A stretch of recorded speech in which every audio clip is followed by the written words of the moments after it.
Hello everyone, it's Claudia.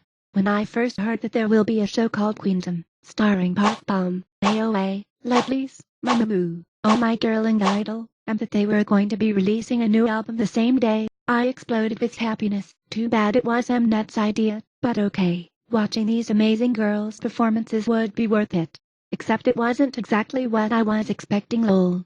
In today's video, we will be talking about Queendom, the latest Mnet survival show, some controversies around it and my opinion on the performances. So, let's get started. I was expecting so much more mind-blowing performances. I was really excited to watch 6 talented artists in the same show, but a lot of their performances ended up being a little underwhelming. My favorite ones so far are La Ta Ta and Fire by I-DLE, Good Luck by Mamamoo, Egotistic by AOA, Head by Park Bom, and Destiny by Oh My Girl. Also, I loved the opening performance from Mamamoo. It was really elegant and I felt so soft listening to their beautiful voices. Oh My Girl really surprised me with that amazing traditional concept for Destiny. The sad vibes even made me cry. Their vocals are truly on another level, and so are their looks.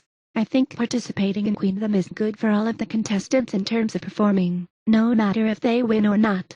They get to show different sides of them as artists. They get to own the stage more than they do in regular music shows, and fans can appreciate whole new versions of their songs and covers. Some of the rankings are unfair to me, but okay, that's normal in a survival show, so I'm not mad at all yet about that aspect. So yeah, even when they didn't fully meet my expectations, I'm very happy with the performances so far. I don't know if it's a mistranslation, but I can't be the only one who laughs her off when Yang Sun-kyu, the male host, said I'm in Queendom. Anyways, Mnet is once again choosing the illegal editing and the stirring up controversy between the contestants. Way to run this show. I'm disappointed but not surprised. Stirring up controversy between the contestants, of course, but through their interactions you can clearly see they take this show as an opportunity to improve their careers, not as a way to find who's better than the other. They have a respectful approach to each other, yet Mnet is trying to show a rivalry that doesn't exist. Park Bom stated that she's in the show to learn from their juniors, and juniors really respect and look up to her in AOA. It was really sweet from Lovelyz to think that Mamamoo were going to be their mentors. It's really cute when they hype up the others' performances, even when the girls who are performing can't see them. All of them are showing humility, respect, and support to each other. Park Bom felt lonely, as she is the only soloist in the show, and wanted to be friends with Mamamoo. I felt so soft honestly, but I think it's also really unfair to Park Bom to be the only soloist in the show. I feel like Mnet is taking advantage of 2NE1 disbandment and the nostalgia it generates on the second generation fans, especially Blackjacks. That feeling of an minute 2NE1 reunion is somehow increasing the views of the show, and obviously, Mnet is profiting from that. A really smart marketing strategy, but also a very shady one. Not surprising at all. There's only 4 episodes of Queendom to this date and 2 cultural appropriation incidents happened.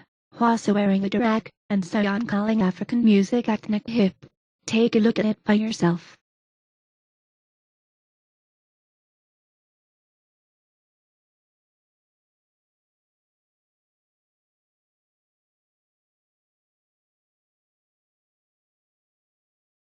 Whenever a cultural appropriation incident happens, I feel very sad, disappointed and upset, because 1. Some idols don't even have a say in what they wear or what concepts they make. Stylists don't do a proper research about the cultures they're referencing, yet it's the idols who get tons of crap from Stan Picture. 2. In cases where they chose their concepts, like Soyeon and Mamamoo, it's really hurtful as a fan to see Stan Twitter attacking them like they committed the worst of the crimes, because clearly, they don't do it with a malicious intent, and aren't being racists. They're just uneducated as a result of their own ethnic and historic Korean background. Stan Twitter then jumps on a hate bandwagon just so they can press their face for not being racists, and it's so stupid. 3. I can't help but facepalm with the idols involved, even though I enjoy their music, because I'm Black and Latin American myself, and now that there's so much information on the internet, they could just do a quick Google search about the music they are using as an inspiration instead of just calling it ethnic hip, which can come off as offensive. But there's a deeper aspect in this whole cultural appropriation in K-pop thing. Idols and companies cater to Korean and Asian fans. We, International fans are a new, unexplored market. We are outsiders and so are our opinions. They've been doing so-called cultural appropriation since day one, because they borrowed Western music like hip-hop since first generation. It's really normalized in K-pop, and Koreans don't see a problem in calling African, Indian and Native American influences in a song ethnic hip. They don't see a problem in idols wearing cornrows, henna, etc. Because of this, companies and idols maybe will never learn, and most important, will never care about cultural appropriation. They certainly don't check about their comments and stand picture, and they don't care if they lose international fans, because most of them don't even give them sales. But, in my opinion, now that they have a bigger audience though, I think they should be considering to educate themselves about some cultural and religious things, even if they see it from a marketing point of view. Being called cultural appropriator, disrespectful, and ignorant by thousands of people is not good publicity for anyone who wants to sell any kind of art. In conclusion, ask idols and companies to educate themselves if you ever feel truly offended by their actions or words, because canceling them is not going to change anything. I think Mamamoo, IDLE, and Park Bom have the biggest chance to win, in that order. Normally their sales are no joke, but because of their participation in the show, they are going to increase. Oh My Girl is also a strong candidate. Their performance for Destiny was at #1 in Naver and Korean YouTube trends for at least 24 hours, as far as I remember. The girls are very talented, and their innocent and girly concept is something that sits really well with Korean fans' taste.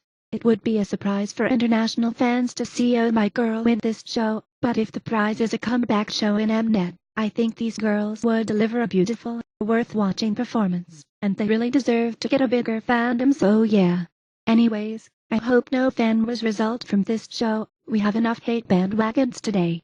I hope you enjoyed this video. If you did, please give it a thumbs up and subscribe to my channel. Bye.